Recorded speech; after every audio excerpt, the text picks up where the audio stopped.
founding of the United States, talked about the Civil War, and then the third trial. And what's interesting is, these are events that have occurred, that did occur after that. It also, if you look at the third trial, it's very close to where the world is today. And what is the essence of that third trial?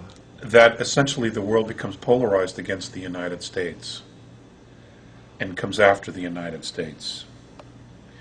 And if you look at the actions of our government and our banking system today, you can absolutely see some parallels.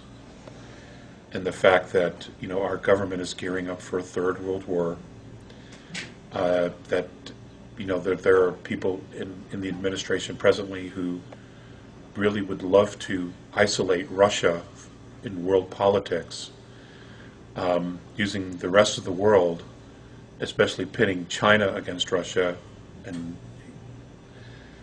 in the Obama administration, there's a lot there. It wouldn't take much for something like this to occur. It's worth noting, if nothing else. For Americans, is there anything in your mind that we can do to help? For Americans, we have to practice self-government. If I would say anything, I would say go to the library, go online, and the first thing you should do is read out loud the Declaration of Independence. Tell me if that doesn't make sense today, as it did then. Just replace King George with the Federal Reserve. Tell me if it doesn't make any sense. Start there. Remember who you are. That's the birth certificate, the Declaration of Independence. It's all about remembering who you are and then getting fired up and saying, you know what? Yeah, we've got to do something, because our generation, we cannot drop the ball. We cannot saddle our children and our grandchildren with a horrible socialism that infallibly will move into fascism, corporate fascism. We just simply can't do that. It is unconscionable for us to just do nothing. We have to do something, because future generations will be livid with us if we don't do something. And this is our time to basically set things right. And again, I want to stress, this isn't really so much about the government as it is the program. And the program is running over the entire world. It's just right now, in order to set up a global world government, we're at the target. America is in the crosshairs. And, we need to create our own crosshairs and focus them back on them. You've said that this conflict over Earth is being very well managed by both opposing forces of ETs, the benevolents and the regressives. What do you mean by this?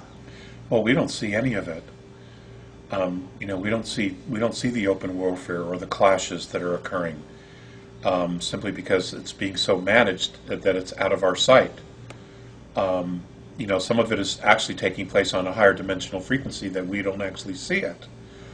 But there have been incursions into third density, that we are in fact aware of, which is why there have been recovered crashes, because they've been shot down.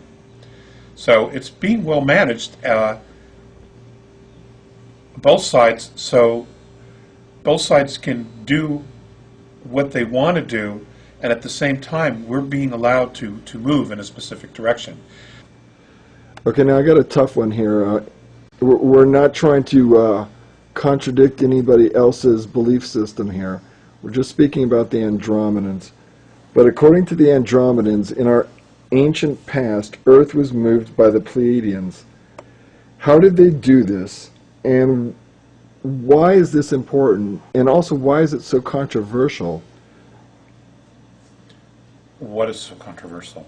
Well, the concept that the Pleiadians are imperfect, that they've made mistakes in the past. Well, they've all made mistakes. That's called growth. That's called maturity. You don't know the right things until you've done the wrong things. You don't know the path until you've experimented with different logic, different ideas, different philosophies, different methods of implementation, of thought and creation and worship. I mean, that's what life was created for. That's what physicality was created for, was to experiment, to enrich our lives with experience. And, to worship the extraterrestrials as our ancestors did in the very, very ancient past, it would be stupid. It would be the wrong thing to do. And the reason for that is this. Yes, they have incredible technology. Yes, they have enormous wisdom about space, about life, and there's a zillion things they could teach us. But they have gotten there the same way we're getting there, by making mistakes. That doesn't mean they're gods. That doesn't mean you bow down and you worship them.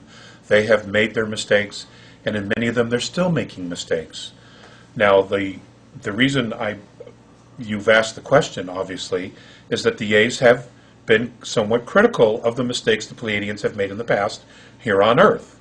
And one of the things that they have said to me was that the reason they're involved now is to help the Pleiadians step up, that they have an obligation to right some wrongs, that the situation that we're in because they did not fulfill a promise after Atlantis to protect Earth.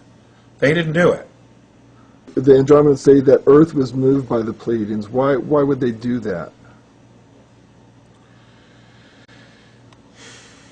Let alone, how could they do that? Oh, that isn't difficult to do. I mean, it only takes several very large motherships where you form a grid around the Earth, and you can literally use the gravitational field and pull it or move it forward. I mean, that isn't difficult. Solar systems are built today by extraterrestrial races. They can do that. They can, bring moons that are just floating out in space and put them around planets. They can move planets closer, further. They can take an ice planet, move it closer to a star so that the ice melts, and now there's water. They can do all kinds of things. This type of engineering, planeteer engineering, I don't know that there's actually a word for it, can be done and has been done. And it's the same here with Earth. There was a point where we were actually too close after a direct hit with another planet, and they were able to move it further away from the sun, which was a good thing. Okay, so this can be done, and that in itself was not necessarily a mistake. Okay, the mistake that many people make is that they think that because these extraterrestrials can come 100 million light years, 140, 230, 600 light years across the galaxy to Earth, that they have to be all-knowing and omnipotent. Absolutely not the case. It's just simply not the case. I mean, look at our own hidden space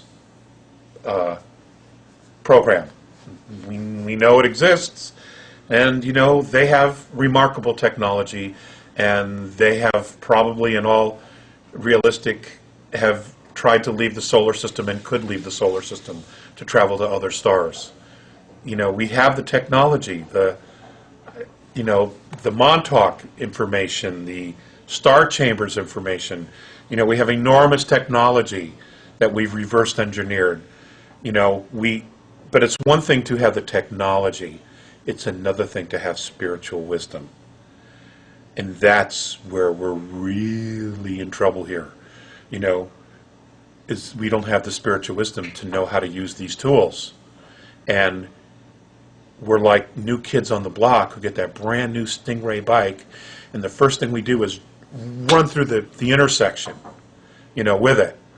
Cars hitting the brakes and horns blowing and, people screaming, watch out, because we don't know what we're doing, And this is where it creates problems for other races, especially, Rick, especially when you look at the Earth herself and you look at all the issues that are going on Earth that we just simply don't want to resolve. We refuse to resolve. And here we are going to just leave Earth and take that energy